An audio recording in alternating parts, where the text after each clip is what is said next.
Hello, I'm Samantha Jolly with the 4 o'clock news. The top stories in Perth today. Bushfire threat, dangerous conditions set to extend past summer. More resources called in with air support to stay. Rockfall, a man dies at a popular WA tourist beach. Underground workers forced to flee after a sinkhole opens above. Schools call in experts to help with screen time, back pain. And international impact, animals across the world helped from Perth. Summer may be finished, but bushfire season is far from over, with long spells of hot weather and winds predicted to continue. It's led to a request from the Department of Fire and Emergency Services to extend the use of air support vessels into autumn. The large air tanker will remain in WA until March 27, while Helitax and Black Hawk helicopters will be available until April. Already this fire season, firefighters have responded to 3,757 bushfires. Coming up at 4:30, the long-awaited departure of the troubled Bahija cattle ship is a step closer, with sheep and livestock being reloaded for departure. The process is expected to take most of Saturday, with the ship scheduled to depart Fremantle tomorrow night. It's been a lengthy process, with the ship first turned back to port due to conflict in the Red Sea. An application to detour around southern Africa, which would have seen the vessel at sea close to 2 months, was rejected. Lockie Byrne will have the next steps live from Fremantle later in the news at 4:30. A man in his 70s has died after falling from rocks in Gracetown. Rescue crews raced to the popular southwest tourist beach after an emergency call to assist a man trapped between rocks. When they arrived, the man couldn't be saved. It's believed he suffered a medical incident. A rescue crew was required to retrieve his body from the difficult terrain. One Australian school has hired an on-campus physio to deal with back and neck pain caused by overuse of screens. Simultaneously, a report from Healthy Kids Australia has found very few Australian children are meeting daily activity guidelines. More and more kids are seeking treatment for headaches, spinal pain and neck pain due to an increase in screen time. And one Australian school has even put a physio on campus to try and help students. In WA, schools haven't gone that far, but it's expected they soon will. I think there will be a growing need with the amount of device use that we will need to think about ergonomic practice and really equipping our children and young people to make sure they're looking after themselves in that way. So it may well be we do draw on physiotherapists far more in the future than we have previously. Western Kids Health says the solution isn't taking devices away from children, but counteracting static screen time with unstructured outdoor play and movement. If we get them active, their muscles will adapt and they'll stand up straight and be tall. So I think we need to remember that they are so adaptable and we can make really positive change through just thinking, do we have as much green time as screen time? There are also sleep and behavioural issues linked to too much screen time and even speech delays in children here in WA. At 6 we'll have more on that, plus some helpful tips for parents to try and improve posture and speech development. Police have charged a second man wanted over 2 sexual assaults on women in Richmond. Yesterday, officers wrongly arrested and charged an ex-immigration detainee, which sparked a political storm, with Peter Dutton demanding the Immigration Minister be sacked. I think it's entirely reasonable that you would make that the points that we made yesterday. You just have a fear campaign about everything and a solution for nothing. And that's what Peter Dutton does. Police have apologised for the mistake. A 55-year-old man has now been charged and bailed to appear in court in May. Anthony Albanese has backed the decision by Australia's chief spy not to name the former MP he accused of selling out Australia to a foreign power. His comments come after an outraged chorus of retired parliamentarians who feel their reputations have been damaged. Ben Downey has more from Canberra. Our nation's top spy admits he can understand the interest in ASIO providing more details on the traitorous MP, but says they're no longer a security threat and he doesn't want the foreign power to gain any more information that might reveal how our intelligence service uncovered the espionage. It's certainly not the message former MPs like Joe Hockey want to hear, demanding the betrayer be named so a cloud of suspicion no longer hangs over every former parliamentarian. Burgess accused the individual of selling out Australia, offering to bring a Prime Minister's family member into the orbit of a spy network he's dubbed the A-Team. Alex Turnbull, son of Malcolm Turnbull, has identified himself as someone who was approached by Chinese agents in what he describes as a brazen proposal for an infrastructure project that he rejected and in turn reported to the authorities. It now appears very unlikely that former MP will be named, with both the Prime Minister and Peter Dutton on the campaign trail this morning backing Mike Burgess' decision. So, of course, I mean, you take his advice. If he doesn't want to provide the name on that basis, then we take his advice. The idea that any ministry in my government will just go out against the wishes of the ASIO Director General, I find quite extraordinary. I have confidence in ASIO. I have confidence in the Director General. Whether the trader is unmasked or not, the foreign interference laws were introduced after this occurred, meaning they won't face any punishment. A two-storey office block in Sydney South is on the brink of collapse after a sinkhole opened up early this morning. Construction workers in a tunnel below were forced to evacuate the area as the ground above the project began to cave. Good afternoon. Well, here in Rockdale, this entire area behind me has been closed off over fears a two-storey building could collapse. A 10-metre sinkhole appeared around 6:30 this morning, swallowing part of the building. Underneath it is the construction of the M6, and workers were inside when it started to collapse in front of them. Incredibly, everyone was evacuated safely. No one was injured. It does go under the building and it goes under a concrete slab, so that's why we have a large exclusion zone in place. And we've got the world's best tunnellers working here. There was nothing other leading up to it that would have suggested there was any issues. Businesses forced to close for the day as firefighters monitor any movement in the building. The Premier says the risk of a sinkhole is something they were prepared for. I know that the builders of the road regarded that part as one of the most tricky because it's the closest to the surface at only 16 metres, whereas a lot of the rest of the project could be up to 60 metres underground. The engineers will try and work out how it happened. Construction of the M6 has stopped completely as engineers work to figure out how to make this area safe. We'll have more details on this evolving situation tonight at 6. A New Zealand judge has handed out fines over the White Island volcano disaster that claimed the lives of 22 people, including 17 Australians. There were 47 people on the island when a full-scale eruption took place in December 2019. The judge noted that everyone who survived suffered injury, some serious, and requiring multiple operations. 5 parties were today fined a total of $9.5 million to be paid to families of the victims and survivors. Welcoming the decision today, Adelaide woman Meredith Dallow, whose brother Gavin and his 15-year-old stepdaughter Zoe Hosking were among those killed. I was very pleased to hear the judgment ruled today. It was, after so long, it's been a good relief, a good outcome for all involved. It's certainly been a long time coming and it's very emotional and very draining, but at long last we've got chapter 1 of what I feel is some closure. There's still a lot to go towards healing, but this is one step forward. Perth Zoo is drawing attention to their global impact to mark World Wildlife Day. Despite being one of the most isolated zoos in the world, it supports programs both nationally and internationally.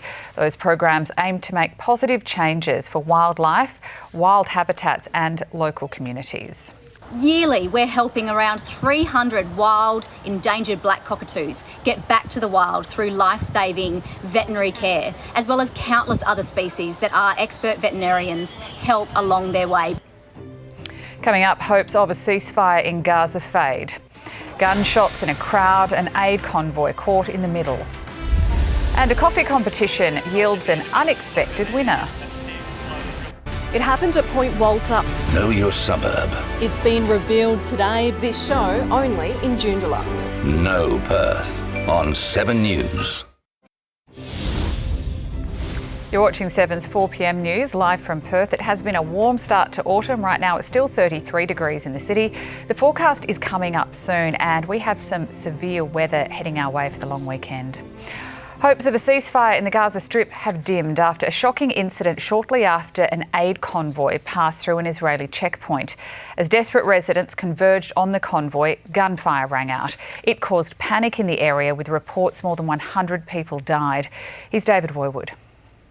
Well, this is an awful story unfolding inside Gaza that has a number of conflicting and contradicting angles to it. But what we do know is that moments after chaos erupted around this humanitarian convoy, as a crowd of desperate Palestinians swarmed, hoping for some of the life-saving supplies inside these vehicles, reports surfaced of 104 deaths and more than 750 injuries.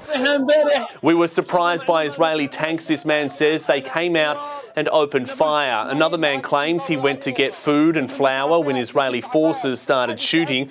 Their claims Israel is today denying, only there to secure the humanitarian corridor, it says, releasing this edited footage admitting warning shots were fired, but only to disperse the crowd. When the hundreds became thousands and things got out of hand, the tank commander decided to retreat, to avoid harm to the thousands of Gazans that were there.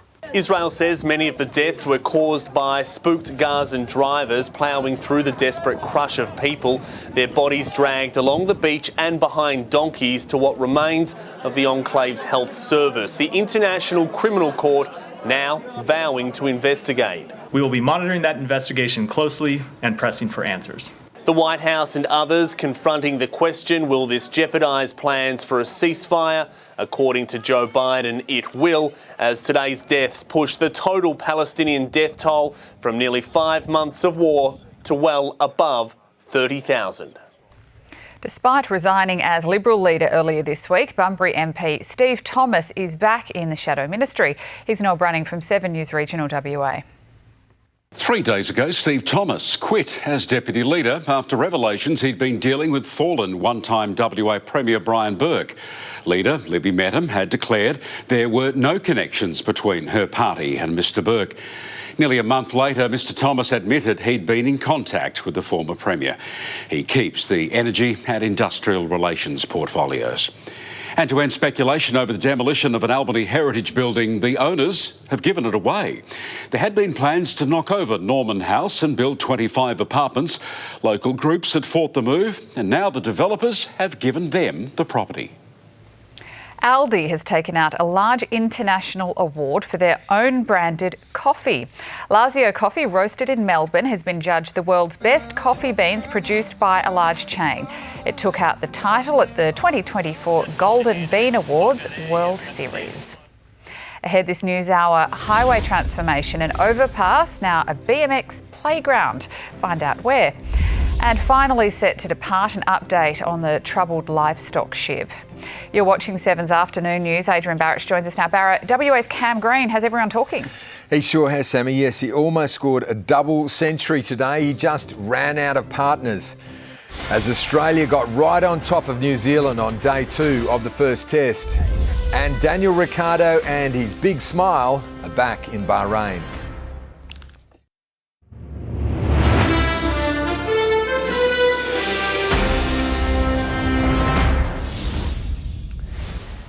Cameron Green's coming of age and Kiwi capitulation have Australia dominating the first test in Wellington. Resuming on 103 this morning, Green put on a 116-run stand with Josh Hazlewood to totally demoralise New Zealand on day 2 at the Basin Reserve. The hosts then lost the plot with the bat, including the run out of Kane Williamson for a second ball duck. Got to hurry, he's a mix-up. 3 times New Zealand lost multiple wickets in scoreless clumps. Only Glenn Phillips' 71 and Matt Henry's late hitting saved them from total embarrassment. All out for 179. Currently they're trailing by 217 runs. To footy now, and the Western Bulldogs have brought back the big guns for their final hit out of the pre-season in Launceston tomorrow against the Hawks. And it's go time for Luke Beveridge. 7 wins under Sam Mitchell last season. Now there's a growing expectation Hawthorn takes another step forward in the coach's third year in charge. We're still going to have a heavy development focus in how we go about things, but there is an expectation of some performance now. So we start to have a look at how are we playing. We've had a big focus throughout the pre-season of moving from a development phase to a performance phase where we're all about pushing up the ladder now. That push coming from a side with wins over grand finalists Collingwood and Brisbane in 2023.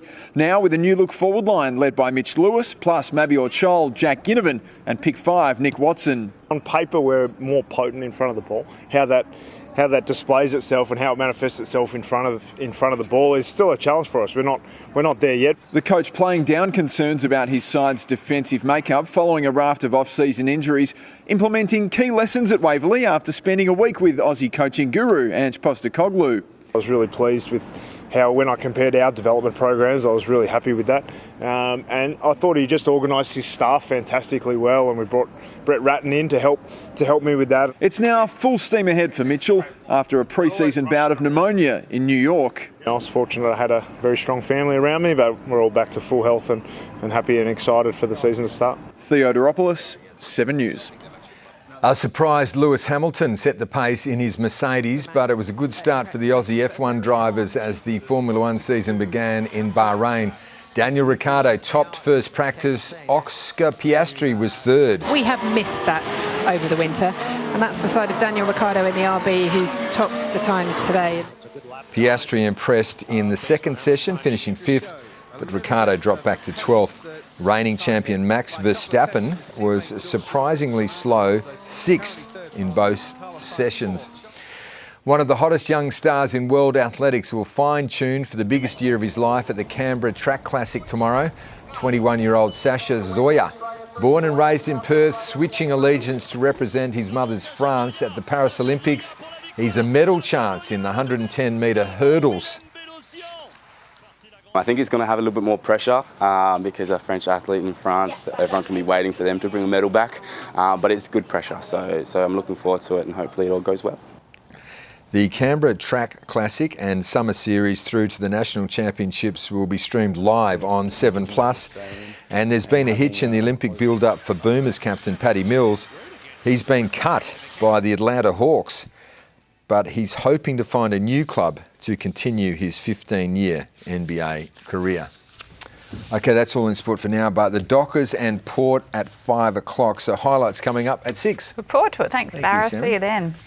An unused patch of dirt directly under one of Perth's busiest roads has been revitalised for play. The Tonkin Highway BMX Park officially opened today, with plenty of riders keen to give it a go. Rebecca Petrovska was there. Under this busy highway, you wouldn't expect to find kids playing here. It's perfectly safe. They're allowed to be there. It's built for them. What was once empty space, now a stomping ground for BMX fanatics. We know there's a massive demand for bike riders, for kids who are either learning or are very good. This $1 million build delivered as part of the Tonkin Gap project. There are places to sit and artwork, but the centrepiece down below is the track. It's why Cooper is there. It's pretty sick. The jumps are mint. They've got a cool pump track and the jumps are pretty flowy and fun. The exact location is Bayswater, under the Morobilo Bridge. This is all part of trying to make our spaces more usable, but also maximising the benefit of the infrastructure that we're delivering. As we elevate rail or as we build new bridges, we want to try and create more spaces. They're doing it with Metronet too. These plans already drawn up. New playgrounds, parkland and fitness spaces under the marquee of the new Armidale line. Elevated tracks making way for future generations. Rebecca Petrovska, 7 News.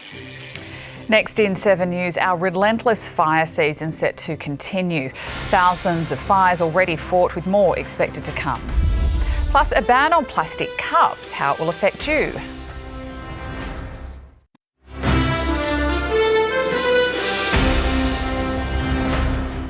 Hello, you're watching 7's Afternoon News live from Perth. Here are the top stories. The end of a saga for the troubled livestock sheep finally set to depart. City businesses targeted in an overnight robbery. Another plastic ban, this time it's cups. And the Free Family Festival coming to the northern suburbs. Plus, a warm start to autumn today. We've had a reprieve from that extreme heat and we could see severe storm conditions over our long weekend. But first to breaking news, and there has been a light plane crash in Bunbury. One person was on board the plane at the time. Firefighters and ambulances rushed to the scene at 2:45 after a distress call. It's believed the pilot is being treated for serious injuries. We'll have more details tonight at 6. The troubled MV Bahija, which was turned around with more than 17,000 livestock on board, is finally set to leave. Lockie Byrne joins us from the Fremantle Port. Lockie, they've been on and off, now on again. When will the livestock leave?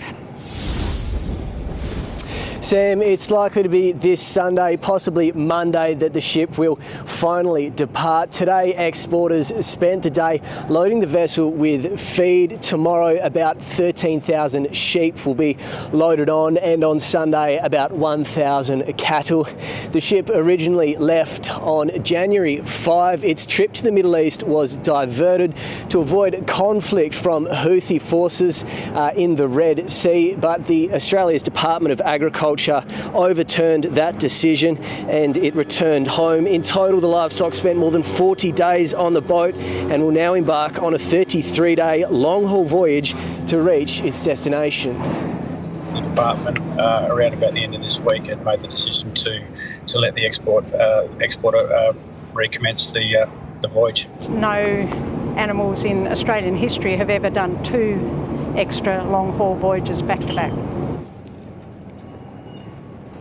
Now, the Bahija is about 2,000 livestock short of the first attempt. 1,000 cattle and 1,000 sheep have not been loaded on or will not be loaded on due to a reduction in the stocking density. In the news at 6 tonight, Sam will explain what that means and what will be done with these extra 2,000 livestock. Sam?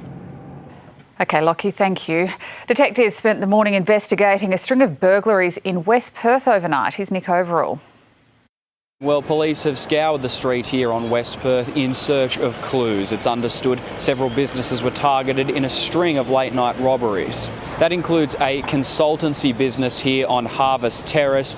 Between 10:30 and 12 o'clock, thieves smashed a window to break in. Police say they rummaged through several rooms before taking multiple items. They include a laptop and, it's believed, a hard drive. There was some blood from, I think, whoever it was coming out of the building. Our other doors were locked, so they wouldn't have been able to get through them. How are you feeling today? A little bit shaky, lacking sleep, but that's okay. A K9 unit was also deployed last night to assist officers. An investigation is expected to continue today. Bans will kick in today on single-use plastic cups for cold drinks here in WA. It follows a similar move against other single-use plastics, including plates, cutlery and straws earlier this year. It's estimated the ban will save 430 million single-use plastics from landfill or litter in our state every year.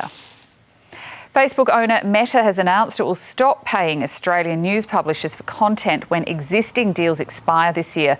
The federal government vowing to take the tech giant to the negotiating table in a bid to ensure local media companies are paid. The decision undermines the viability of a healthy, democratic, open media. It removes a significant source of revenue to Australian news media publishers. Users will still be able to share links to news stories, unlike in 2021 when Meta removed news pages in an attempt to pressure the federal government. Facebook confirming its decision in a statement, saying users were not coming to its platform for news and political content. The Prime Minister has hinted at more cost of living relief in the upcoming budget as he campaigns for votes in the Dunley by-election. The opposition leader says Anthony Albanese hasn't done enough and voters should send him a message. Rob Scott is there. Well, it might be in the outer suburbs of Melbourne, but tomorrow's by-election result here in Dunley could have national ramifications. It is seen as a major test of leadership for both Anthony Albanese and Peter Dutton. They were on the ground here this morning with their candidates, hoping to convince undecided voters. For many of those voters, cost of living pressures will be front of mind when they head to the polling booths. And for that reason, this race has also been framed as a temperature test of Labor's controversial rewrite of the Stage 3 tax cuts, which gives more relief to low and middle income earners. But the Prime Minister has hinted that more help could very well be on the way. We'll continue in the lead up to the budget to examine what more we could do. I do think it's an opportunity for people to send a message to Mr Albanese that he's not putting in place policies which are helping people.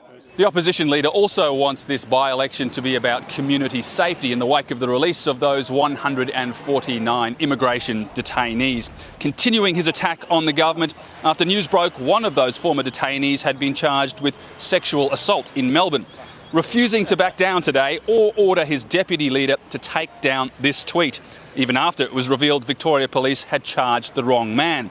The issue leading to this tense exchange on Sunrise. As a woman, I am not taking a backward step on this, and I'm calling it out. You should delete the tweet. This is a classic example of where the Liberal Party should let the police do their job. On the eve of this by-election, which was triggered by the death of Labor's Peter Murphy, the Prime Minister announced he'd lost another Victorian colleague to cancer, Senator Linda White, losing her battle overnight. Labor holds this seat on a 6% margin, but internal Liberal polling suggests they could secure a 5% swing, making this a tight contest. Australian Rugby League has officially taken over the Vegas Strip, where just recently it was Super Bowl fever. The countdown to the historic doubleheader is well and truly on, with the teams and fans alike buzzing with excitement. Well, these are scenes not even the NRL could have imagined. There are literally thousands of people here, all to welcome the NRL to Las Vegas. From the Brisbane Broncos, Adam Reynolds. The four teams got up on stage, all the players and coaches just embracing what will go down in rugby league history. Today and last night, you can tell there's a lot more Aussies here, but it's just pumping up the game, and I can't wait to get out there now. A pretty impressive turnout for everyone to get over here, and a lot of Aussies, and hopefully a few Americans in the mix as well. To have 20,000 other footy fans here going mad, it's something really special. Now, the highlight for me, I have to say, was the mascot race high above the crowd. For the game's administrators, they couldn't be happier with how the week is unfolding. I'm shocked at how many are here. There's over between 5,000 and 6,000 people on a fan day is probably the highest we've ever had. So, and to have it in another country is extraordinary. Tomorrow it's the final captain's runs. That is where they'll get their very first look at Allegiant Stadium. Then the following day, the NRL Las Vegas experiment begins. Giant endangered species are about to descend on Hillary's boat harbour. It's part of a spectacular lights festival filled with family fun. Rachel Tassica took a sneak peek. The final touches are being made to Electric Kingdom here at Hillary's boat harbour before the show begins tomorrow night. Electric Kingdom is an art installation of 7 large-scale animals scattered around the harbour. Each one is unique and based on an endangered species, including the giraffe, turtle and skink. It was hard to pick the animals. They're kind of unusual and ones that we love. Tried to include like bird life, underwater life, land animals from across the globe. These pandas light up to a soundtrack while other animals come alive at night. There's thousands and thousands of LED lights in this, enough to power a small suburb. The crabs made a surprise appearance down at the harbour today, a preview of what to expect when they come out from the rocks at night. It's the first time the show has come to Perth. Electric Kingdom is part of the Joondalup Festival, which runs for the next 21 days and is free. Joondalup Festival's been running for 25 years now, and it's grown year on year. Last year was our peak up until this point, winning the Australian Event Awards. This year we're hoping it's even bigger and better again, and the centrepiece will be Electric Kingdom down here at Hillary's Marina. At 6, what to expect when the show begins and some of the surprises in store. And also coming up, Sculpture by the Sea is back at Perth's most popular beach, and the Royal dealing with a personal matter but still able to make a public appearance.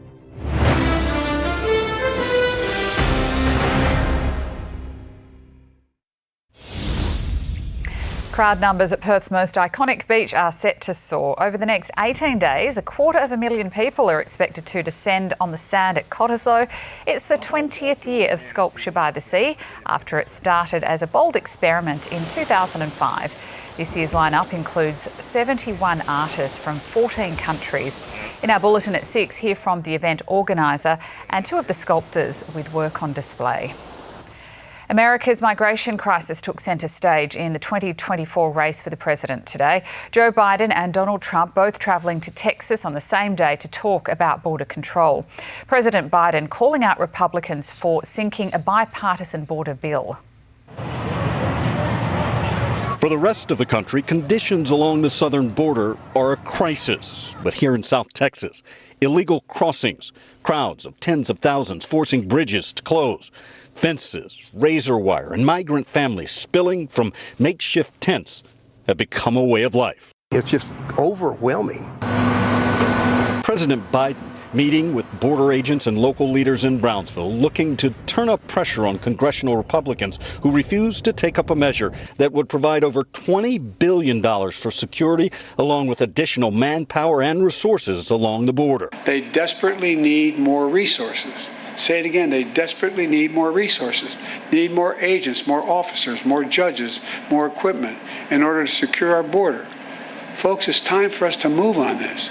We can't wait any longer. Just up the Rio Grande River in Eagle Pass, former President Trump sticking to what's been a major focus on the campaign trail, what he's labeled the administration's failed open border policies. Now the United States is being overrun by the Biden migrant crime. It's a new form of vicious violation to our country. It's migrant crime. We call it Biden migrant crime. The southern border, clearly a crossroads, literally, between the United States and Mexico, and now it seems politically, between what could be a win or loss come November. A fire at a 6-storey shopping mall in Bangladesh has killed at least 43 people and injured dozens more. Firefighters rescued survivors from the burning building using a crane to reach those on the upper levels. The blaze is understood to have begun at a popular restaurant on the first floor, trapping many people. The keys to the Paris 2024 Athletes Village were officially handed over to Olympic organisers 147 days out from the Games. French President Emmanuel Macron was on site for the handover. It will host more than 14,000 athletes and staff before welcoming 9,000 for the Paralympics. After the Games, the village will be transformed into an eco-friendly neighbourhood. SpaceX has launched another batch of Starlink internet satellites into orbit. The Falcon 9 rocket lifting off from Cape Canaveral with 23 satellites on board. The mission marks the 11th flight for the Falcon 9 before it successfully landed on a drone ship in the Atlantic Ocean just over 8 minutes after liftoff. Prince William has made his first public appearance since his last-minute decision to pull out of a memorial service due to a personal matter. The Prince of Wales visited a synagogue in London to speak out against anti-Semitism. Here's Hugh Whitfeld. The visit by the Prince of Wales to London's Jewish community follows on from his comments last month, where he called for the fighting in Gaza to end as soon as possible.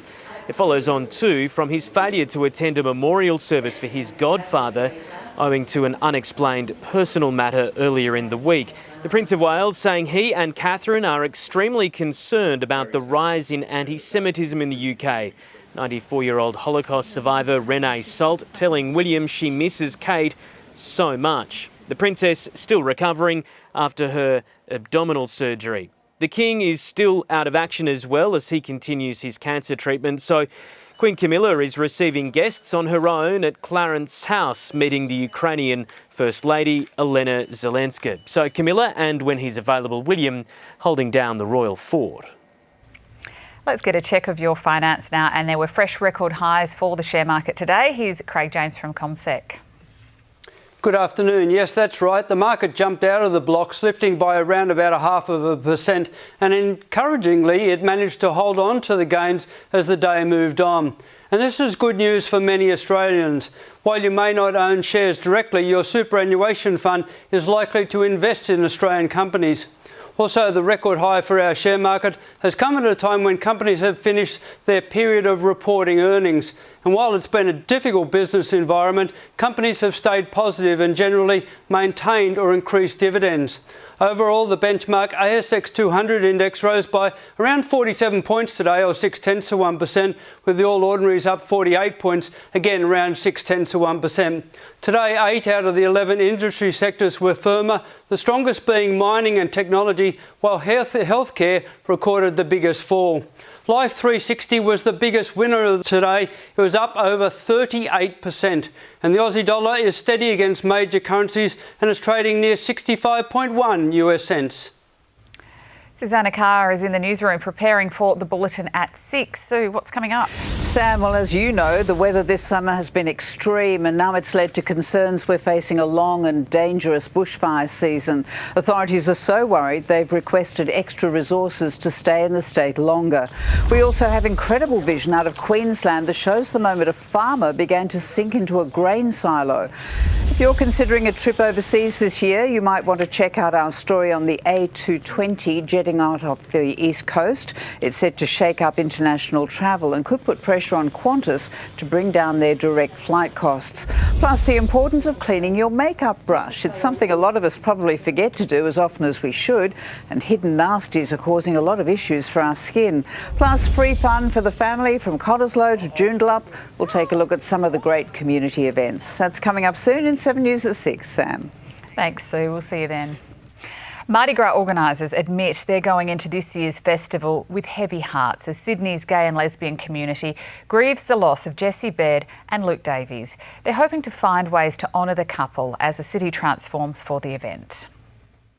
Good afternoon. Well, more than 250,000 people are expected to line Oxford Street tomorrow evening for the annual Sydney Gay and Lesbian Mardi Gras. I'm joined now by the co-chairs of the board in Mel Schwert and Brandon Bear. Thank you so much for joining me. What can we expect from tomorrow's parade?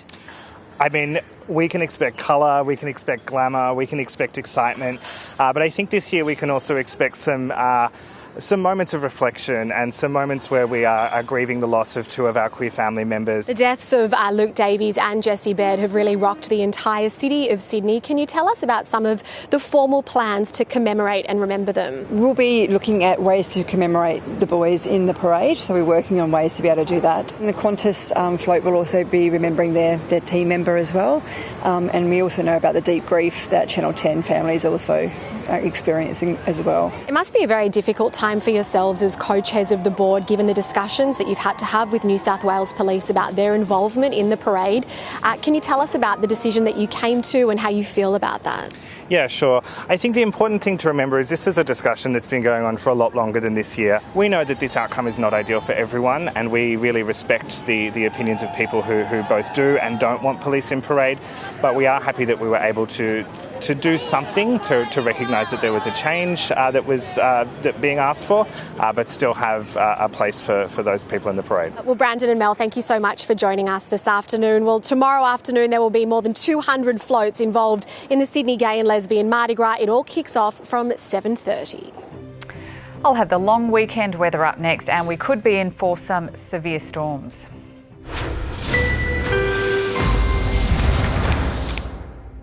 Start your day in WA with sunrise. Beautiful Cottesloe this morning. WA's only live and local breakfast news. Jeff Parry in the States North. Brooke, what will these new laws do? Because to bring you the news in WA, you have to be in WA. Sunrise with Matt Tinney on 7. Now, Fuel Watch. Perth's petrol prices brought to you by Fuel Watch and 7 News.